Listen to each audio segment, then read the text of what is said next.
Good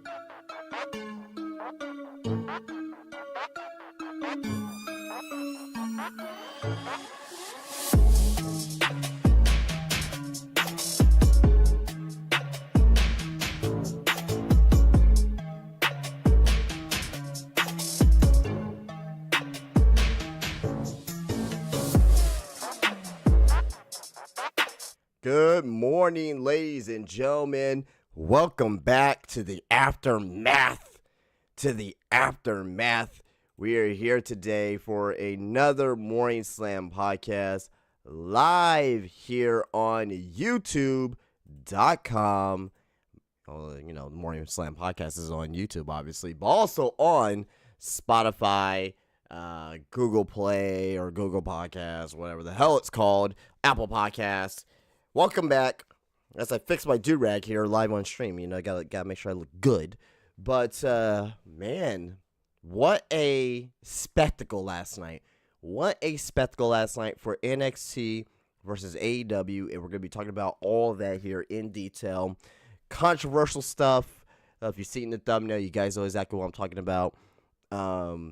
So yeah, we got a lot to cover here today here on the podcast, and also as well, there's more CM Punk news. Apparently, WWE doesn't want CM Punk. We will have to go into detail about that and see if that is really the case. I am holding my breath on that though, so we'll talk about that as well. We'll also be talking about some other news as well, but it's mostly AEW versus NXT from last night. We'll be covering both shows, not in detail, not move by move. We'll be covering both shows as a whole, the results, my thoughts, because I'll be honest, and as I'm sure as everyone was last night, there was no way for you to keep up with every single detail from both shows last night. There was so much going on, but I'll talk about the highlights of it, talk about the rating, what I think the rating could be for both of these shows as well. So yeah, I think because Ray's gonna be coming out later this afternoon, so that's gonna cause the internet to panic. I'll be telling you about my favorite match, my favorite moment from the shows, and yeah, man, it should be a very, very interesting podcast here today because you know, at least for a while we haven't had you know, two shows going back to back like this and having been this important. Because yesterday felt like the goddamn Super Bowl. It felt like, you know, whoever is going to lose in this war per se, that their world is gonna end. So very interesting night last night. Very interesting day yesterday as well. Just the hype up from Tony Khan and Tony Khan going on to the freaking Dan Labatard show. If you're an ESPN watcher, they're not ESPN no more, but if you remember them from at least like, you know, 5-10 years ago, then you know exactly who I'm talking about.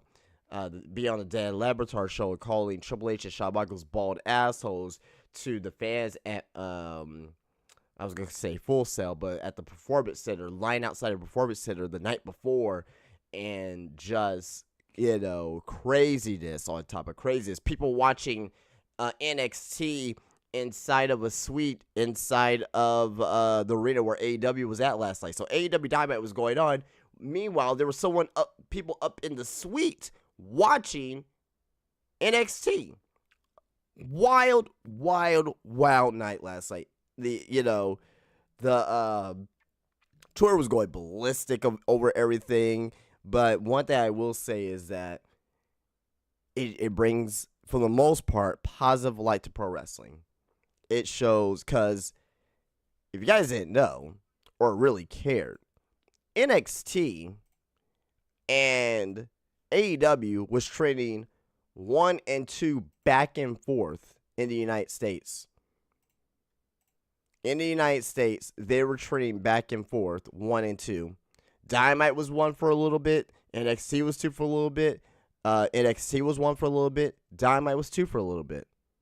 So it shows that pro wrestling can still be a huge draw in this country. It can still be mainstream. We're not there yet, but man, things like last night can make it, trend towards that way, no pun intended, that we can actually see that. But I don't know, man. But we got a lot to talk about here today. Again, my name's Justin, Morning Sun Podcast. You can follow me on X. Link is down below. I mean, I just like to say X because my X is suspended due to me, I guess. I don't even know why. Because I just created the new Twitter. And basically, long story short, I guess I was posting too much. I guess. And I don't know. They thought they're thinking I'm like a spam account. But anyway, follow me on there in case if I get it unsuspended. But also as well, follow me on Instagram. Link is down below as well for Instagram. Down there, check that out. And also as well, subscribe to the channel here on YouTube, youtube.com. Morning Sun Podcast. And also on top of that as well, leave a thumbs up and turn the notifications bell. And this podcast here, this is my podcast, is also sponsored by my company. It's my company of Spine Buster Tees and SpineBusterTees.com. I have a physical shop in San Antonio, Texas. If you live in San Antonio area, or even Texas, rather, because I get people that come from Houston and whatnot, visit the Wonderland Mall of America, or the Wonderland of America's Mall, wherever they call it. I don't know. They call it Crossroads. I know it's Crossroads Mall, but regardless, though, SpineBusterTees.com. Get the Hill Heat Pineapple Pizza t-shirt. Get the WrestleMart t-shirt. Get the Rhea Ripley Inspired Mommy t-shirt. We have it all there. SpineBusterTees.com. 10% off with Fall 10 at checkout. We may be having another sale coming up here for Black Friday this year. And also over $40 get you free shipping at Spinebuster Tees and SpineBusterTees.com. Where to even start from last night? I guess we'll start from the very beginning. We're gonna be flopping around, but I'm gonna talk about the very beginning, which was the buy-in. We'll talk about the very beginning, which was the buy-in. And we'll be skipping around. I'll talk about my favorite thing from NXT.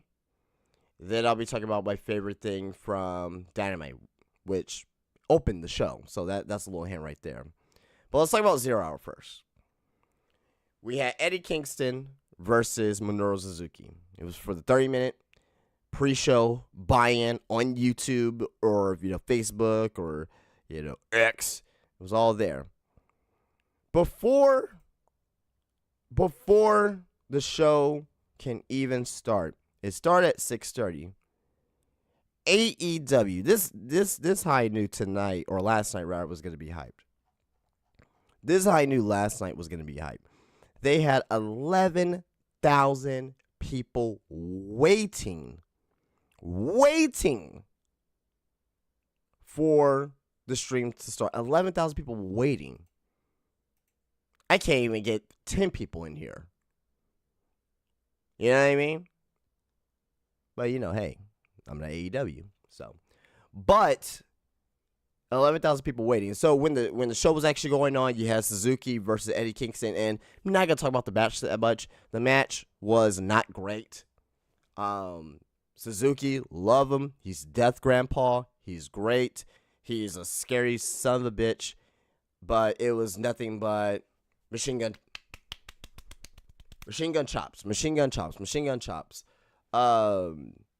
They definitely had better matches against each other, but I will definitely say that match wasn't the greatest way to get my buy-in, per se, for Dynamite. But during the peak of the broadcast, it was 10 minutes and 41 seconds left until Dynamite. The match just ended between Suzuki and Eddie Kingston. There were 51,305 viewers watching live for AEW Dynamite the pre-show. Do you guys know how insane that number is of 51,000 people? Live streamers who do this for a living, who has millions of subscribers, they barely reach a number like that. You gotta be top of the top of the top of the top of the top to get a number like that. But usually it's really around 25,000, 30,000, 35,000. But for a random Tuesday night, not just a random Tuesday night, but for a Tuesday night, 51,000 people came out and watched that buy-in. Now, that makes me wonder. This is where my thinking cap goes on. I didn't get to mention this last night because I did review the show last night on the Drew Yari show. That was on Russell Soup Discord, something like that. But yeah. Pull my thinking cap. Only 51,000. This is just on YouTube, by the way. This is not including the other platforms. I don't know who will watch on, Instagram. I don't know who the hell will watch on Facebook. Maybe Facebook. But YouTube is the best spot to watch something like this, in my opinion. I mean, why would I want to watch this on X? You know what I mean? Anyway, YouTube. I don't know why that number wasn't closer to 100,000. That's asking a lot, but if they're gonna have at least, let's say, 700,000 people I'm predicting that they're getting 810,000. By the way, I think they're gonna get 810,000 people watching. I think that's gonna be the rating, the viewership rating for Dynamite, 810,000. If let's say a minimum of 600,000 people watch, be a terrible number, but let's just say it's 600,000 people watching. You mean to tell me that 100,000 couldn't have been watching on YouTube? Half of that came, which is great. 100,000, it doesn't equate to me. If you're gonna get 600,000 people watching, or at least TV's watching, we'll say that.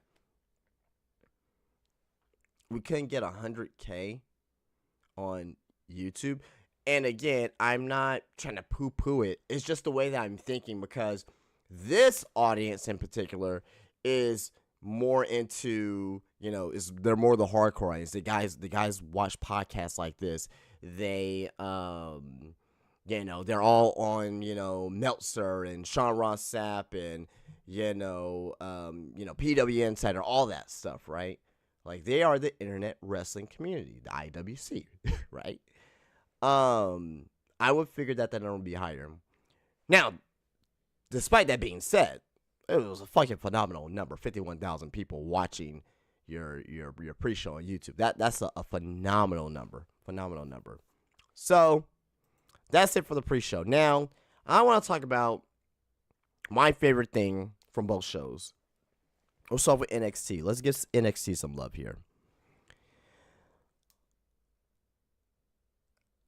I think the best thing on the show was at the very end, with Undertaker coming out, getting the face of Braun Breaker. He ends up choke slamming Braun Breaker, and helps out Carmelo Hayes, and off the air, Carmelo and Undertaker did his signature pose where when he's leaving, he looks back and he raised the fist up when he's leaving. So that was very cool. I think that was the best moment.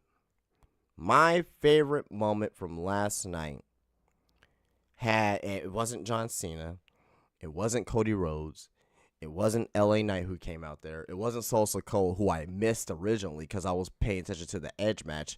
Sosa Cole was on TV for 10 seconds.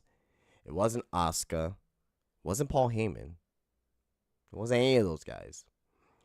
It was a vignette from Brian Pillman Jr.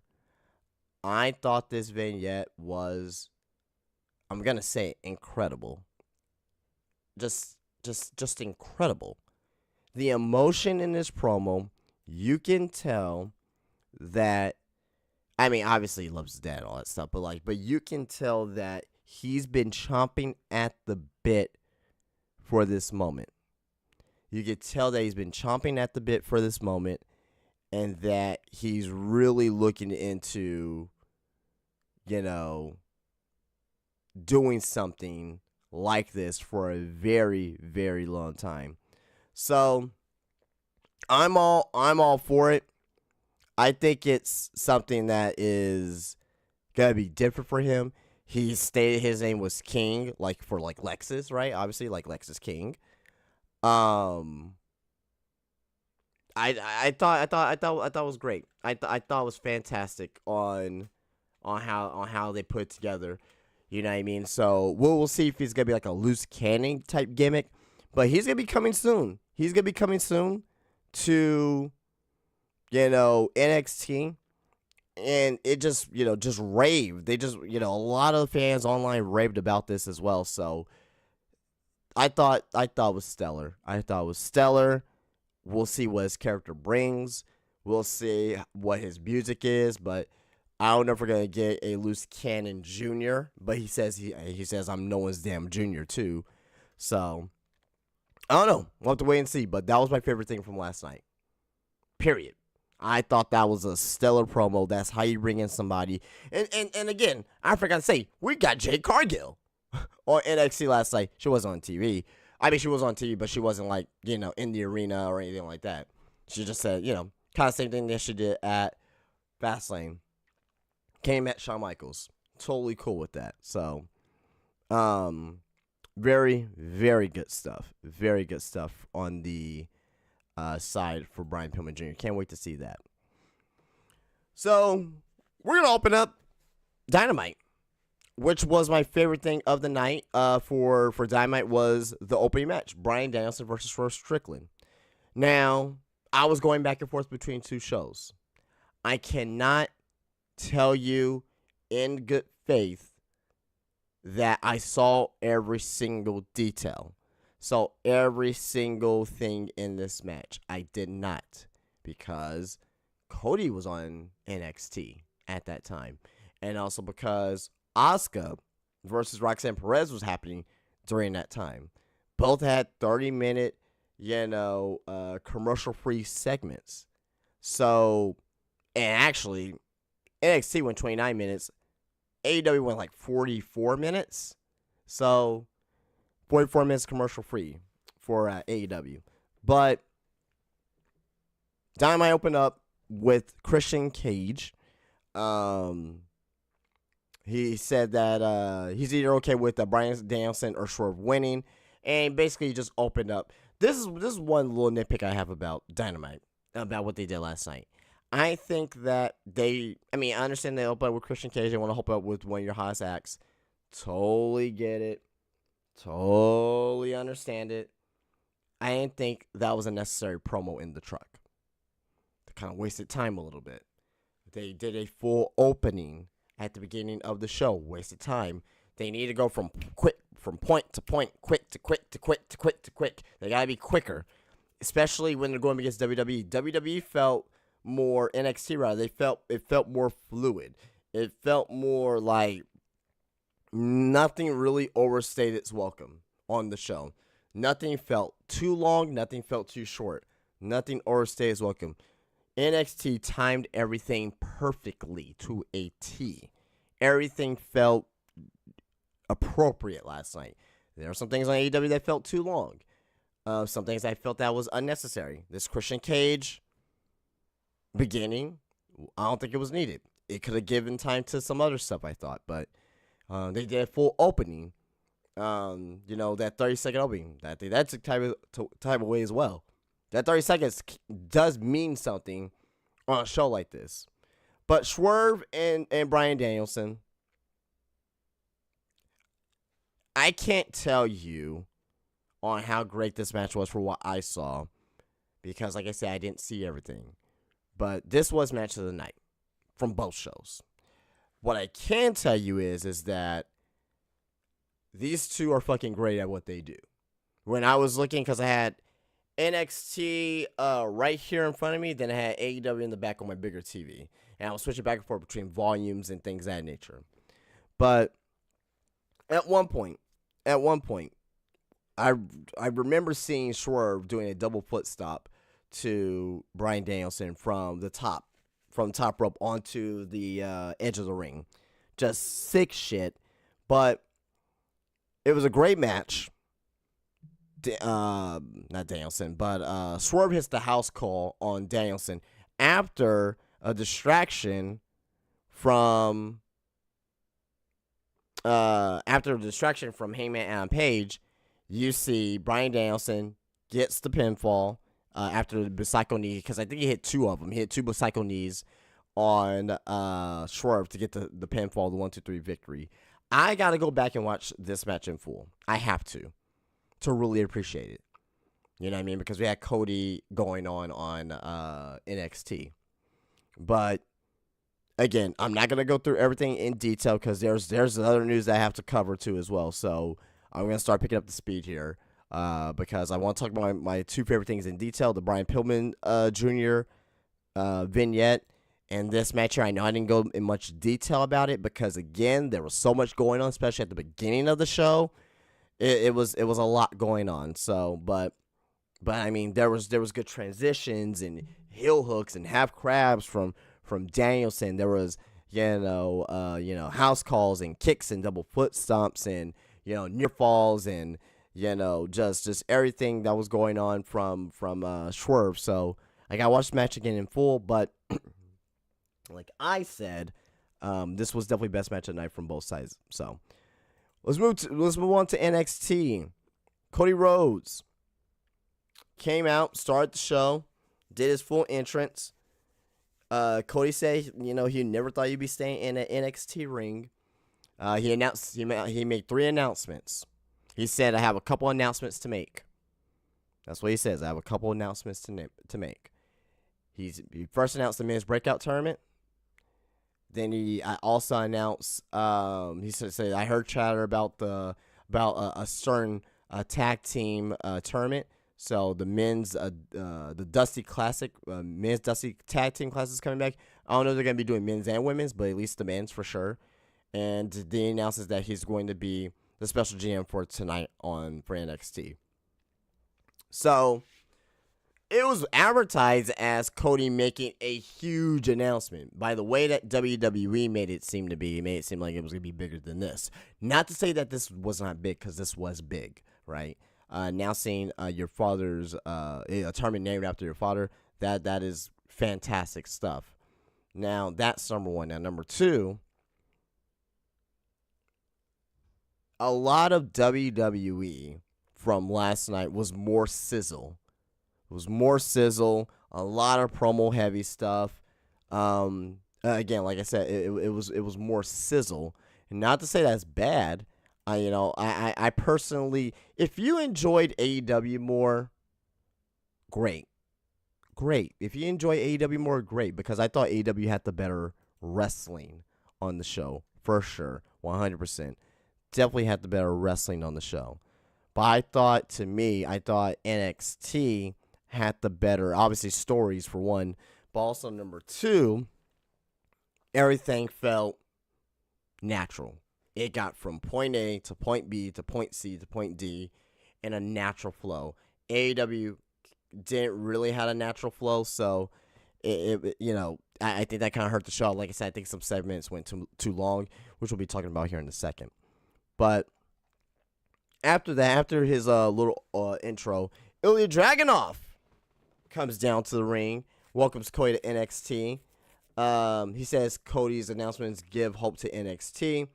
But he wanted to meet him. And Dominic Mysterio comes out, obviously, because, what would it be without Cody being in the ring, being interrupted by the Judgment Day in some fashion. So Dom comes out there and books Dragunov versus Mysterio for the NXT Championship tonight. And the special guest referee of that match will be LA Knight. Yeah. So LA Knight, special guest referee for that match. Same with NXT. Asuka versus Roxanne Perez. Shotzi Blackheart, or Shotzi, I'm sorry, came out to ringside. And before we even go into detail about the match itself, because this is where I was switching back and forth. I thought this match was super short between Asuka and Roxanne Perez, but Shotzi came out and announced that her and Scarlett, Jesus Christ, I was gonna say, I don't know why I was saying her name is something else. Scarlett Bordeaux is going to be special host for Halloween Havoc. They're both horror heads, and they're into the black arts and things of that nature. So cool. Love to see that. Match was short. Kiana James. This guy in the notes here put Tiana James. That's how I know you don't watch NXT WrestleZone. Whoever was in charge of this does not watch NXT, because you put her as Tiana James when it's Kiana James. Unless he was doing it from his phone and it was autocorrect. So we can all forgive autocorrect situations. But match was very short. Very short. Asuka, a lot of people forget Asuka is undefeated in NXT. And it still is undefeated in NXT. This was like a 2017, 2016 Asuka match. Got in there, destroyed their opponent in about 5 minutes, and that was it. Good for Roxanne to get that opportunity to be in the ring with Asuka, but Asuka shows why she is the most dominant NXT women's wrestler of all time. A very short match. It wasn't even with an Asuka lock or miss or anything. It was just a roundhouse kick to the head. So, 1-2-3 victory for Asuka. Moving back to AEW. Samoa Joe vignette says he's still interested in the world title. We'll see. We'll see what happens there with Samoa Joe. He's still interested in the world title. So we'll see what that means for MJF, because MJF has a lot of enemies right now on AEW TV. Chris Jericho versus Powerhouse Hobbs. Squash match. Powerhouse Hobbs beat the holy hell out of Chris Jericho, which it should have been. It should have been that way. I really think that this is how you get Powerhouse over. I'm thinking more of so that Powerhouse Hobbs, they're trying to book Powerhouse Hobbs this way because they're like, oh, we don't want you to leave. We don't want you to leave. Powerhouse. We don't want you to leave, Powerhouse. We don't want you to go anywhere. We don't want you to go to WWE because we just saw how they're using Jade Cargill. They don't want Powerhouse Hobbs or Wardlow to leave. And I don't blame them, but why is it taking now to use someone like Powerhouse Hobbs properly so that way they may not leave? Why is it taking now? Don't understand it. But Chris Jericho got destroyed by Powerhouse Hobbs, and apparently Jericho is kayfabe wise went to the hospital for internal injuries. I don't know. We'll see. But yeah, very short match, and got his point across. So there you go. After that, on AEW Dynamite, we saw another vignette with Adam Cole, Roderick Strong, and the Kingdom. Cole really needs to get I'm just going to read exactly what this says here. Cole really needs to get that surgery. He's been putting it off. Yeah, no kidding. Makes me think it's not real. I'm telling you guys, it may be total kayfabe. It may be total. Not to say that his foot was, is probably not hurt in some aspect. I'm pretty sure they did injure it. But what I'm saying is, I don't know if he needed surgery or not. So, I don't know. But anyway, Ryan needs Adam to cut his grass. Cole wants to get home for a shower since his shirt is soaked. Strong has one for him inside. A next strong one, of course. Matt Taven introduces him to Rick Strong, Roddy's stuffed recovery giraffe. Cole wants to know why there's no self-service or TVs in the house. He wants to watch Dynamite to see what Max is up to. The Kingdom says that stuff is a distraction, but Adam says he is not. He's got to go. To which Roddy says, "Of course, Adam. I need one more thing." So they're making it seem like that because the AEW cameras are there, that Adam Cole is not part of this faction or this new thing with the Kingdom and Roderick Strong. They could be totally swerving us, or this could be another storyline where Adam Cole and MJF, they still really are friends and they really have no ill will against each other. They're really trying to get back together, but Roderick Strong and the Kingdom is really trying to set them apart. I don't know. Or maybe Samoa Joe's part of this group. I don't know. But we'll see. We'll see what happens with that. Moving on. Back to NXT. Going back and forth here. Got a Pub Rules match. Gallus Boys versus Ridge Holland, Tyler Bate, and Pete Dunne. We'll say this. These gimmick matches of Pub Rules, Viking Rules, they are fucking great.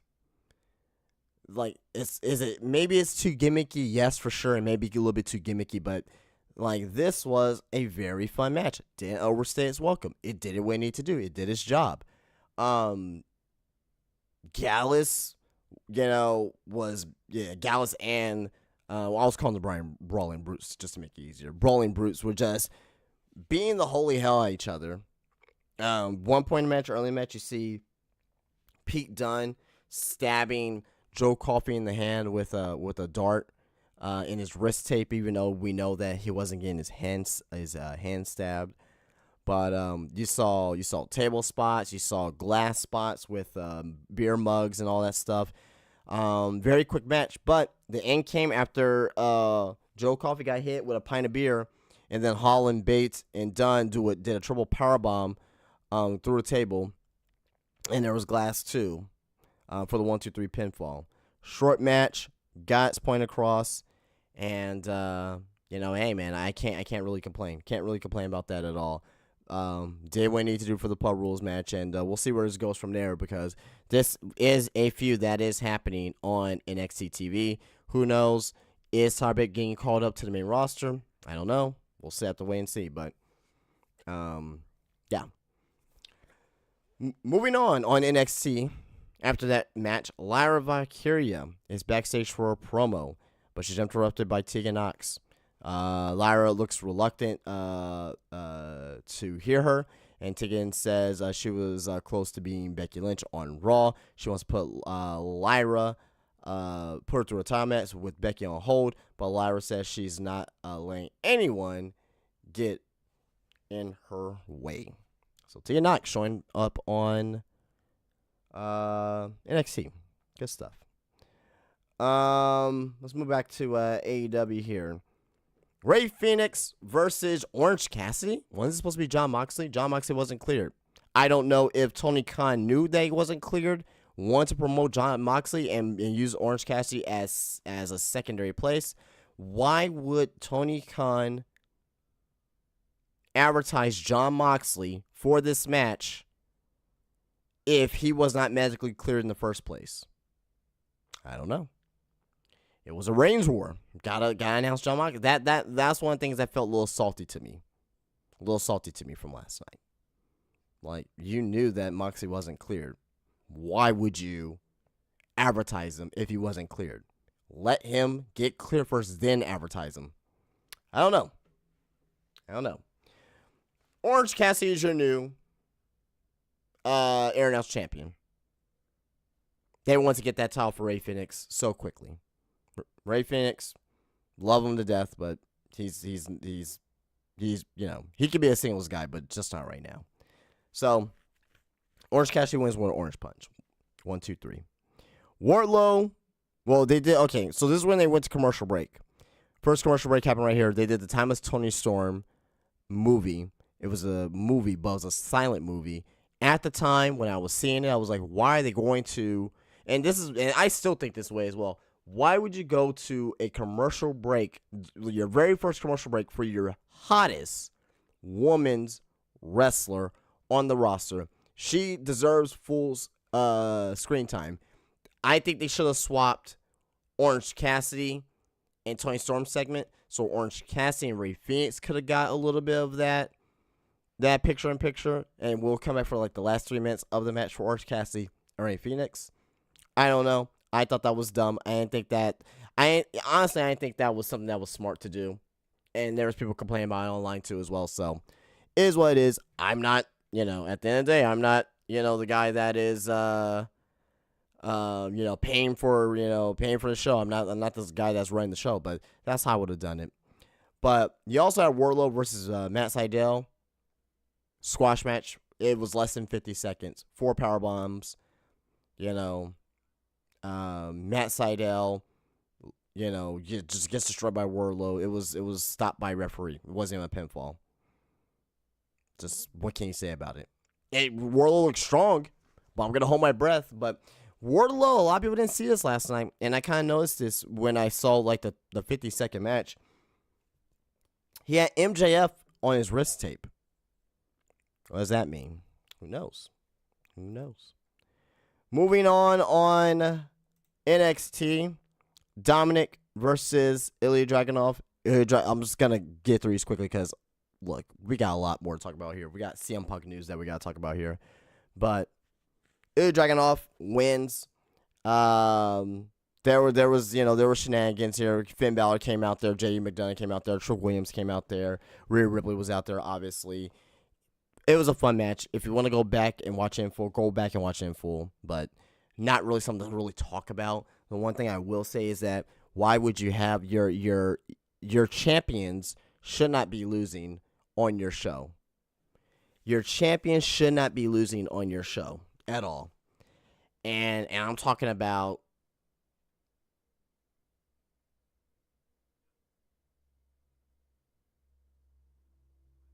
Dominic Mysterio. Sorry, Jesus Christ, man. Talking about Dominic Mysterio. And it's just out there. You should not have any champion losing on TV. I get why they did that. I get why they did the match. But at the end of the day, you're having one of your champions lose. Either Ilya was going to lose the title to Dominic, which wasn't going to happen, or Dominic lose. You're like they could have put on something better. I would have had maybe JD McDonough versus Ilya, maybe, or Finn Balor even. I think Finn Balor versus Ilya, then having Finn Balor put over Ilya, not in a clean fashion, but just in a fashion to where that's like, okay, well, it's something that there was a distraction and Finn Balor loses to Ilya by, nefarious means. So that's what I would have done. But not the book of the show. So there we go. We had Lola Vice versus Danny Palmer. Very quick match. Danny Palmer is very impressive with her athleticism. She was in a gymnastics background. Lola Vice was in an MMA background. But very quick match. Roundhouse kick to the head, to the back of Danny Palmer's head. 1-2-3 pinfall. Lola Vice moves on in the breakout tournament, women's breakout tournament. So I got Lola Vice versus Kalani Jordan in the finals. So, and my favorite thing at night, I already talked about it. Brian Pillman Jr. If you guys want to hear my thoughts about that, I was talking about that at the very beginning of the stream. Definitely check that out. But I thought this vignette was fan-fucking-tastic. Great stuff. Back to Dynamite. You have Jay White versus Heyman and Page. Jay White wins after distraction from Prince Nana. So they're going back and forth between Hangman and screwing each other. This is going to lead to another match, but I will say this. The match itself was damn good. You had a avalanche, urinage, from the top rope. Just a lot of great stuff. A lot of great stuff in this match, man. Jay White's great. I fucking love Jay White, man. He's just great, man. Yeah, just great. Just great. Like doing dragon screws to Hangman, just great, man. Jay White's fantastic. Now, let's talk about the most controversial thing. Let's talk about the most controversial thing of the night. Maybe of the week, of the month. I won't say of the year. Maybe of the year, possibly, depending on who you are. MJF comes out. And he wants his belt back. He wants the Triple B back because Jay White's been carrying it around. White doesn't want to hear from MJF. He wants to hear from JAY. They go back and forth, and this promo took forever, too. This is one of the things I think that could have been cut from the show. This is like 15 minutes, damn near. It could have been cut into 5. But they go back and forth. Max saying he understands Switchblade because he do the same things he is, but now he's trying to be a better man. It's not easy, but it's worth it. So he wants White to do the right thing and give him back the Triple B, which means the world to him, and which Jay hasn't earned. Juice thinks that's hilarious, and Switch says he appreciates that. He asked this time rather than jumping, him in his little devil mask. But they now have a match November 18th, and if MJF wins, that he can have it back. Or he can come down to the ring and get it right now, but Max won't do that. If he can find 3 people who can stand with him, he will go down there. They can have 8-man, and if he wins, maybe he can have the belt back.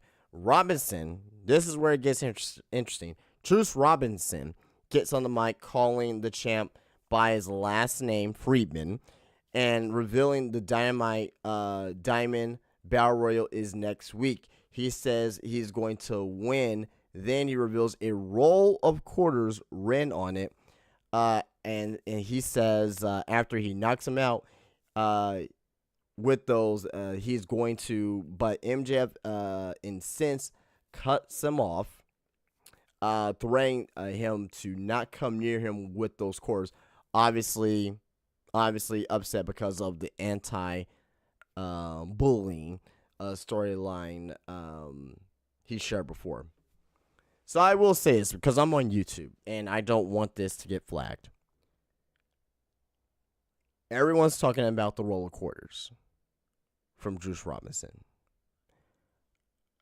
MJF himself went on. I think that obviously this was, I really think this was greenlit by MJF and Tony Khan.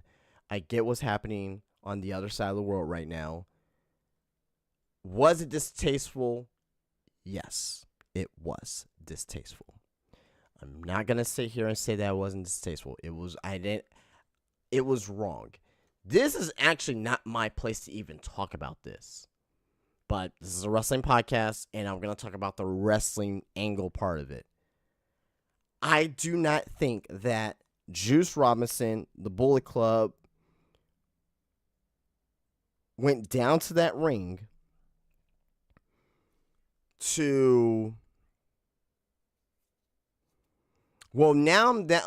as of last night, I didn't think they went down to that ring to purposely bring that up as far as it being about Jewish people. Hopefully I can at least say Jewish people.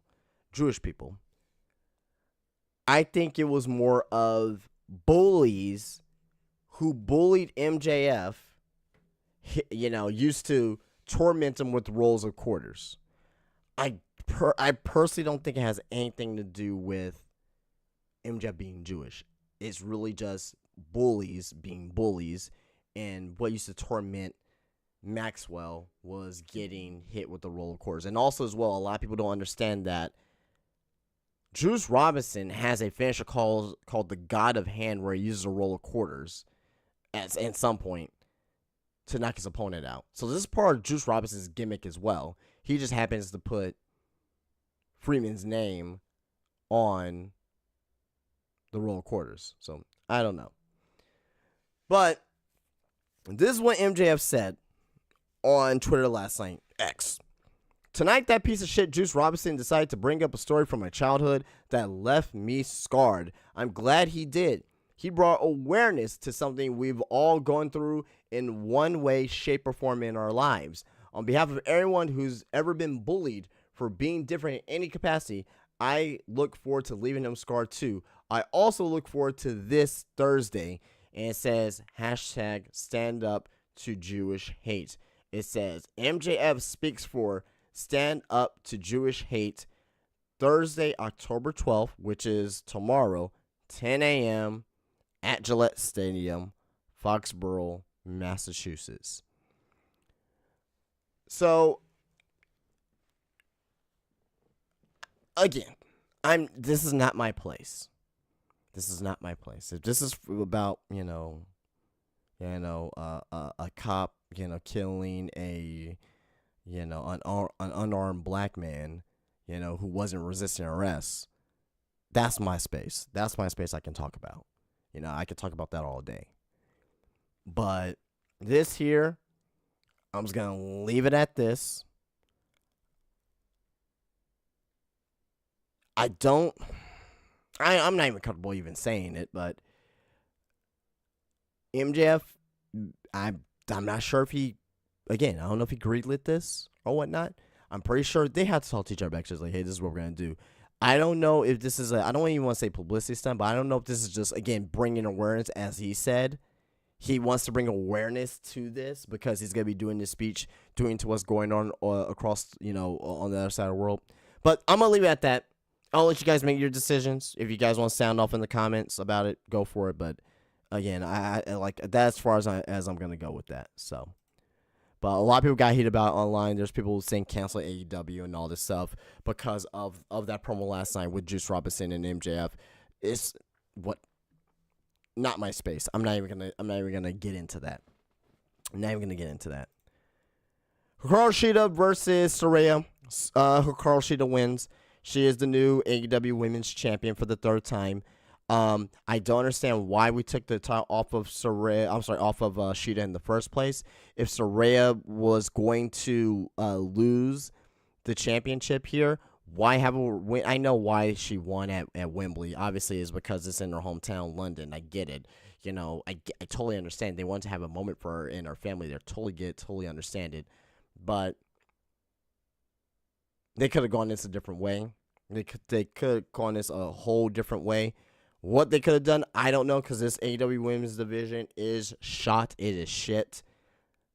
But I will say this. Despite all that that was Saraya's best match in AEW. I thought it was better than the Britt Baker match. Hikaru Shida is great at what she does. Not a huge fan of Hikaru Shida, but I can admit when she has a good match. And, she's damn good at what she does. But she beats Saraya here. I mean, what else can I fucking say about that, Moving back to NXT. Main event. Carmelo Hayes, Braun Breaker. Fun match. This match and Edge's match was going on at the same time. Short. I mean, it wasn't short, but it was at one point. I missed this. It was blinking, you missed it. There was rumor that Soul Cole was supposed to be there, and I didn't see him live on the broadcast. I had to watch it back afterwards, but Soul Cole runs out and attacks John Cena. He was on screen for 10 seconds. Wasn't even there long. But Carmelo Hayes does get the win here. Carmelo Hayes does get the win here after pinning Braun Breaker. He hits that top rope splash for the win. So after that, Braun Breaker gets on the mic. After he lays out Carmelo Hayes, Undertaker's gong comes off. Comes out as the American Badass. Gets in the face of Braun Breaker. And Braun tells Taker to listen up and calls him an old timer. Braun says he's the only badass around here. Taker says he's been watching Braun and he's special, but it ain't today. He says he's special, but it's not today or something. This transcript sucks. I mean, but I get it because there was 2 shows going on. Taker decks Braun, then picks him up, chokeslams him. Braun jumped very high for that chokeslam, by the way. And Taker leans in, gives him some advice. There's always someone bigger and badder, and Braun just met him. Taker picks up Mello, raises his arm, and celebrates with fans to close the show. So that was NXT. Dynamite. Closing up Dynamite here. We had the Acclaim came up to MJF. MJF rejects the Acclaim, Max Caster. Caster explains that they started wrestling together. He needs friends and likes it when MJF plays hard to get. So there you go. Christian came out, did a promo. Luchasaurus versus Adam Copeland. Good match. Adam Copeland was trying crazy stuff. Top rope suplexes, spears off of top of the side of steel steps to Luchasaurus. Thought this was a very good introduction to Adam Copeland in AEW. Copeland gets the win, gets the pinfall. Afterwards, we saw a huge brawl at the very end of the show. Nick Wayne gets a chop block on Adam Copeland. The Hills ganged up on Adam Copeland until Bryan Danielson comes out, makes a save. Then the rest of the BCC roll out there, as does the Mogul Embassy. Heyman is there to brawl with Short Strickland. Copeland lays out Wayne with the spear. And we close the show with Christian tapping out to the LaBelle Lock. And Christian is versus Danielson this Saturday on Collision. Both shows were a lot to get through. But it was a fun night of wrestling. Great night of wrestling. Both shows were great. If you pick AEW as your favorite show, I get it. If you pick NXT as your favorite show from last night, I get it. Prediction.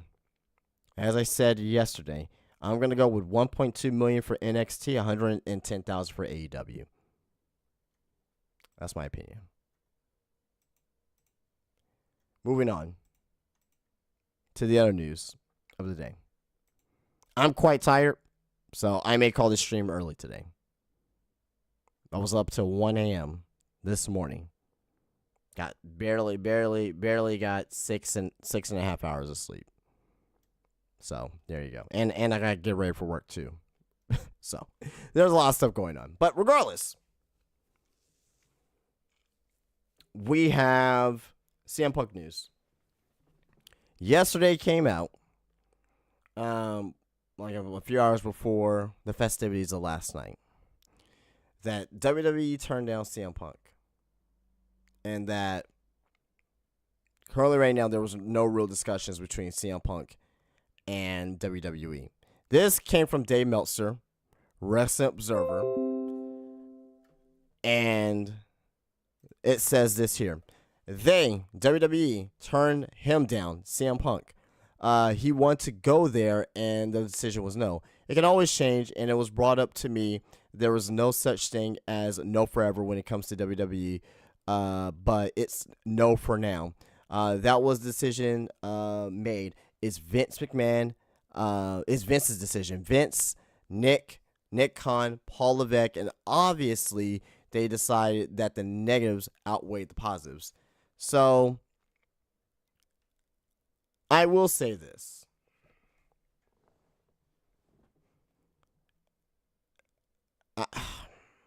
I want to say that they're keeping it quiet right now. I still think, in my heart, maybe it's just my fandom. I'm still a CM Punk fan. Not as big as a fan as I was 10 years ago, but I'm still a fan of CM Punk.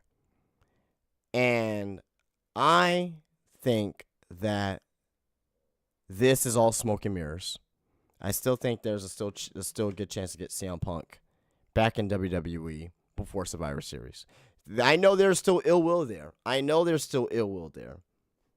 is still ill will there between CM Punk and WWE. There is. But I still think that there's still a chance before Survivor Series. If it's a no for now, it's no for now. Maybe WrestleMania. I don't know. But I think they want to see CM Punk be on his best behavior first. I don't know where he can show that outside of WWE, with the exception of AEW. And, we saw what happened there. But I still think there's a chance that CM Punk is going to be back at Survivor Series. WWE likes to keep things quiet. They want to let you know that Jay Cargill was coming in. They want to let you know that that Jay Cargill was coming in. They want to let you know that Cody was coming in waves. And they're letting you know the same thing, more or less, with CM Punk.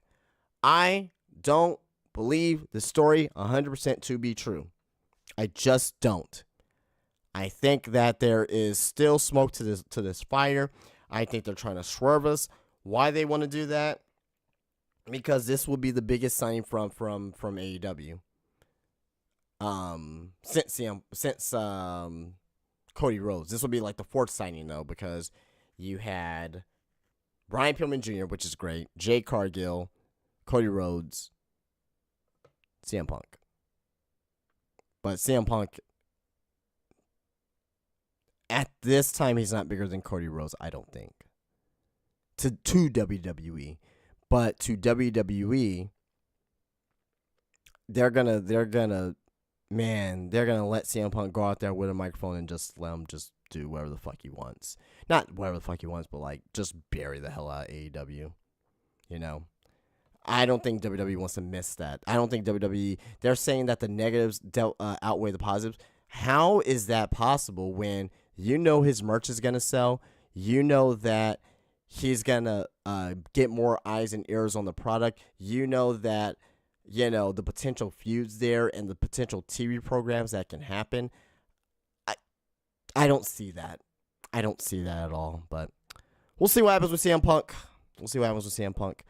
Kairi Sane wrestles her final match before hiatus. New champions crown at Nagoya Stardom show. Mayu Yamashita wins the POP championship. So really the main thing to take away from that is that Kairi wrestles her final match in Stardom. So she's going to be coming back to WWE soon, guys. The next few weeks, we'll see her. Jack Perry dues. Remember Jack Perry, right? No one really cares about Jack Perry right now because everything that's going on in wrestling. But PW Insider, that the belief in AEW is that Jack Perry is no longer on indefinite suspension. Right now, the company is in no rush to bring him back. The belief is that the longer he's away, the longer it makes distance between him and the incident with CM Punk. So Jack Perry seems to be no longer in indefinite suspension. So it looks like he may be back in the arenas, maybe. Just not on TV yet. So we'll see. We'll see with that. I like Jack Perry. I do. I think he deserves a second chance. Everyone deserves a second chance. There's people out there that says that, oh, he should have been fired for that. Like, come on. Like everyone deserves second chances. CM Punk deserves a second chance. Look what happened to him. He got fired. If he fucks up, if Jack Perry fucks up again to that degree, to that nature, fire him. But don't fire him on the first major mistake that he's made. He's young. Give him a second chance. And finally, wrapping up today, sources in demand have confirmed that AEW has locked in Saturday, December 30th for a new potential pay-per-view date. That is 2.5 months away. That is New Year's. Basically New Year's Eve. And the 30th runs on a Saturday. So, I don't know. I don't know if that's a good idea or not, but we'll see. Will it be Final Battle? Final Battle is usually earlier in December, so I don't know. But looks like AEW may be getting another pay-per-view, guys. We'll see. We'll see what happens. But alright, guys. Well, that is it. I don't have anything else for you guys. I am quite tired. So if I sound that I rushed through this here, it's because I am tired as shit. I'm just going to be honest with you guys. But we'll be back tomorrow. We'll be back tomorrow for a brand new podcast here. live here on YouTube, the Morning Slam Podcast. Also on Spotify, wherever you can find your podcast on Spotify, I am there. Also on Google Play, Google Podcasts, Apple Podcasts, whatever it's called. That you'll find me there as well. And also follow me on X. Link is down below for that. And also follow me on Instagram as well. That link is down there as well. And, of course, follow me on... Well, not follow me, but visit my wrestling t-shirt shop, Spinebuster Tees, spinebustertees.com. Get the Lucha is Everything t-shirt, Weapons of Pro Wrestling t-shirt, Match Types of Pro Wrestling t-shirt, Just Enjoy Wrestling t-shirt, the I Am Pro Wrestling t-shirt. They're all there on... available to you at spinebustertees.com. Only $20, but guess what? 10% off. 10% off. Fall 10. 10% off. Take advantage of that. Over $40 before taxes. Get your free shipping at Spinebuster Tees and spinebustertees.com. All right, guys. Well, I'm getting out of here. Thank you for all the support here. Damn great night last night. We'll see what we're going to be talking about the results tomorrow for the ratings. Man, it is going to be a very interesting afternoon. Twitter is going to be on fire later today. So I'll see you guys later. You guys have a great day. Peace.